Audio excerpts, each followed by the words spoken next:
De volta com o programa Ação Nacional. Hoje estamos falando sobre o nosso cenário político brasileiro, sobre as perspectivas que nós temos e como é que os cidadãos aí vão lidar com as eleições municipais. Nós temos ânimos de ir às urnas e votar. E hoje no nosso estúdio eu recebo o Fábio Florenci, professor de filosofia, e o André Gonçalves Fernandes, juiz de direito. Primeiro bloco nós falamos de maneira geral como é que está a situação aí do Brasil, essa relação com o Estado, a nossa consciência sobre política e também os partidarismos, até que ponto ajudam ou não para nós exercermos a cidadania. E agora eu quero começar com o André. Vamos ter eleições municipais. Quais são as grandes mudanças esse ano? Bom, no Brasil, enfim, toda eleição tem uma lei, assim, ou um novo regramento jurídico novo, né? Isso é bom por um lado porque vão se fazendo ajustes, né, finos, né, até se chegar a um ideal. Por outro lado, isso é ruim, porque existe toda uma gama de estudo e de atuação da Justiça Eleitoral que muitas vezes quase que impede, por não haver um precedente, né, de criar uma cultura de propaganda política, por exemplo, ou de postura política, porque a lei mudou novamente, né? Então, tem um lado bom e tem um lado ruim. Nessa próxima eleição, a grande novidade, vamos dizer assim, das duas grandes novidades, né? A primeira consiste no financiamento público das campanhas, né? Essa, de fato, é uma novidade que tem seus prós e contras, né? E a segunda é a questão do tempo de propaganda, né? Vamos dizer assim, ficou menor e ficou mais barato.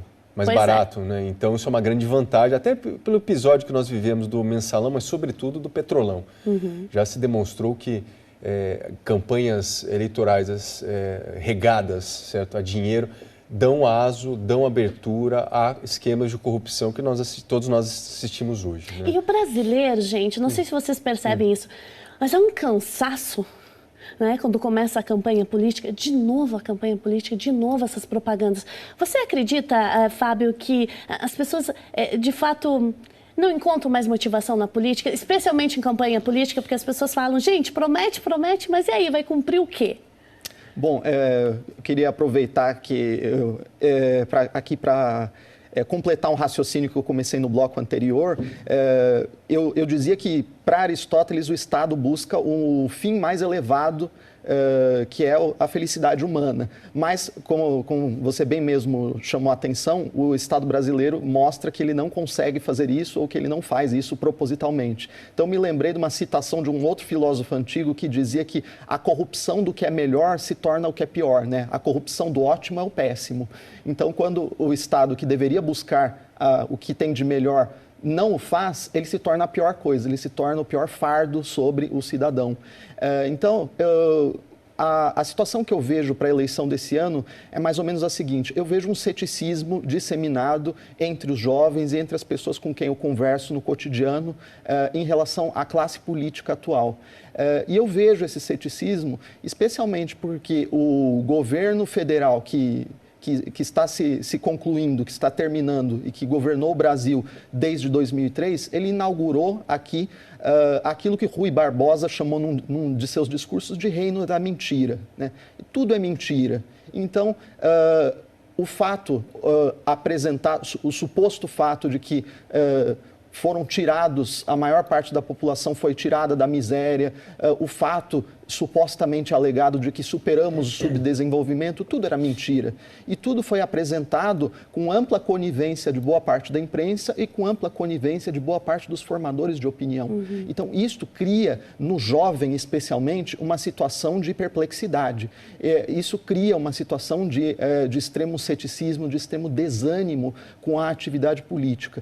Então, a reconstrução do ânimo para a atividade política é algo que vai demorar muito tempo. Para a gente ver com outros olhos, Para a né? gente ver com outros olhos. Basta lembrar também, em complementação com o Fábio disse, acho que deve ser, se não me engano, foi publicado semana passada, mas naquela faixa etária facultativa, 16 a 18 anos, no último cadastramento eleitoral, houve uma queda abrupta de quase 30% de jovens. Que não votaram. Não, que não tiveram interesse em se cadastrar nesse período facultativo, friso, né, 16 a 18 anos, para essa eleição. Mas é muita coisa, né? Pois é, isso é um reflexo inequívoco daquilo que o Fábio mencionou há pouco, né? De fato, o jovem vê isso com ceticismo, né?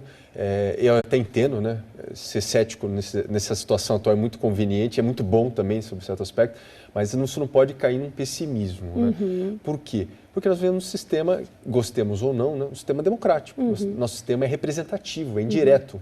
Então, nós precisamos tomar conta da nossa responsabilidade. Aí vem aquela questão da sociedade civil, que eu mencionei há pouco, e saber escolher as pessoas que podem bem nos representar lá no Congresso. Eu gostei muito do que vocês estão falando sobre essa sociedade civil, essa consciência que nós devemos ter, porque isso me faz pensar o seguinte, nesse boom que a gente vive de problemas na nossa política atual, a gente frisa muito como é que foram esses últimos anos de governo, com todas as problemáticas que teve.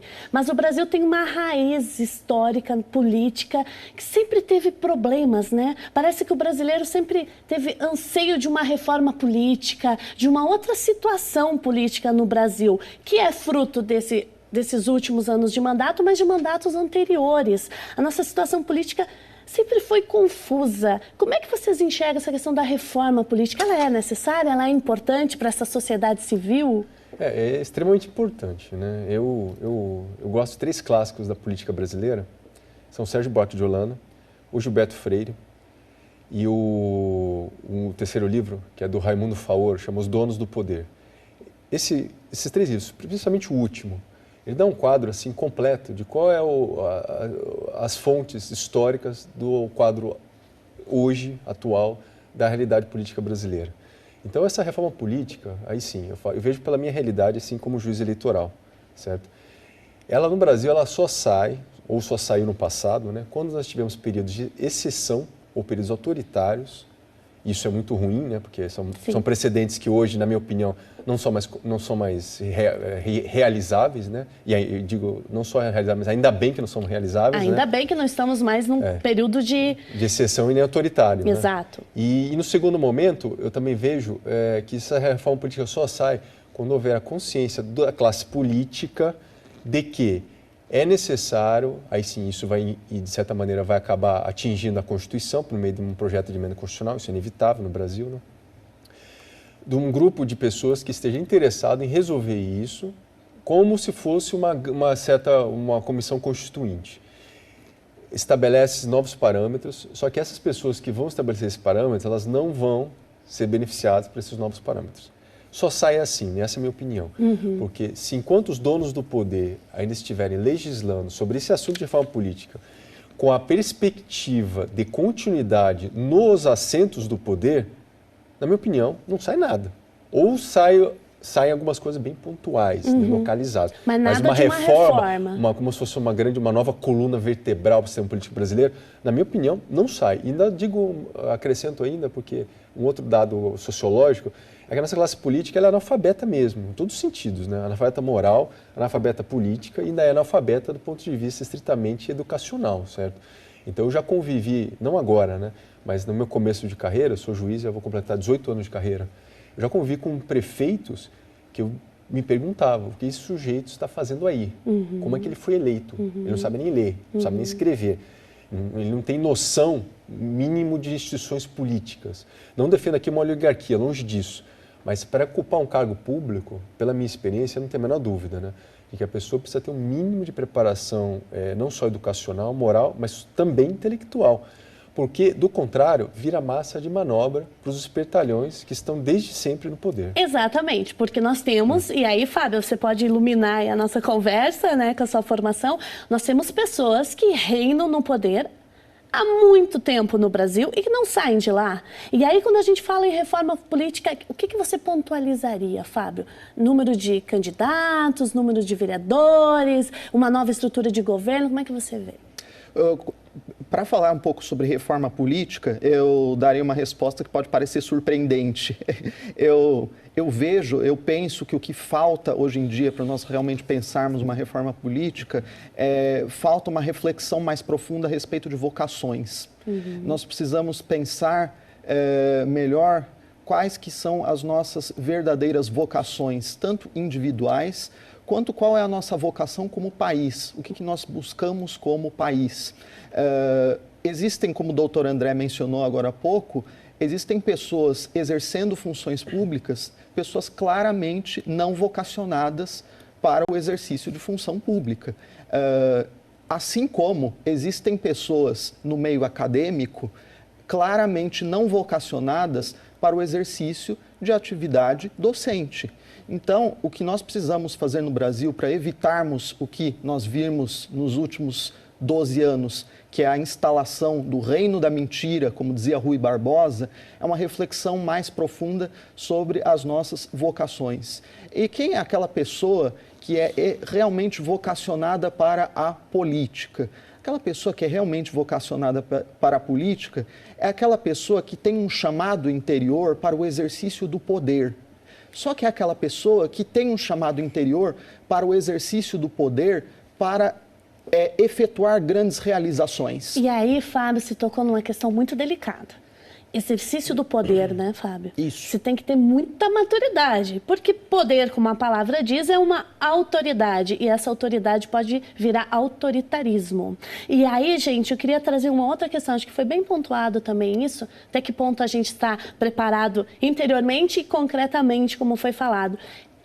Nós precisamos ter essa quantia de número de partidos políticos no Brasil? Esse Sim. é um outro dado para a reforma? Não, enquanto o Fábio falava aqui, bem, pela minha experiência como juiz eleitoral, o que sempre me pareceu assim absurdo, certo?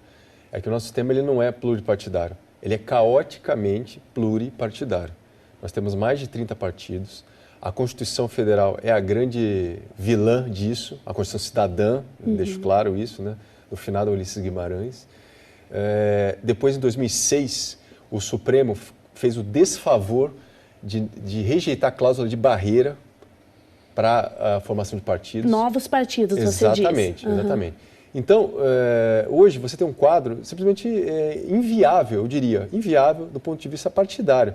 São partidos que se confundem nos ideários, outros nem têm ideários, deixo claro, certo? Alguns conseguem, dentro desse caldo partidário, pluripartidário, transmitir uma ideia, um princípio, mas assim, muito de maneira definhada, certo? Mas você não tem uma vivência partidária assim definida. Por que no Brasil você não tem? Eu vejo isso pela realidade dos países europeus, né? Você não tem institutos de pensamento, os chamados think tanks, conhecido na realidade anglo-saxã, que estão por trás, certo? Que são posturas políticas, princípios partidários, grupos que se unem para, no segundo, terceiro momento, lançarem, aí sim, um bloco partidário, um partido porque tem um processo. Alçado, porque tem uma fundação teórica, uma fundação intelectual por trás disso. Então, no Brasil, você tem poucos institutos. E, bom, eu não vou mencionar nem o Instituto do... Tudo bem. Alguns institutos, porque viraram, vamos dizer assim, viraram institutos de lavagem de dinheiro, usar bem claro a expressão. Até agora, outros institutos, institutos, certo, que são razoavelmente sérios, né? Como alguns que nós conhecemos, Teotônio Vilela, por exemplo, entendeu?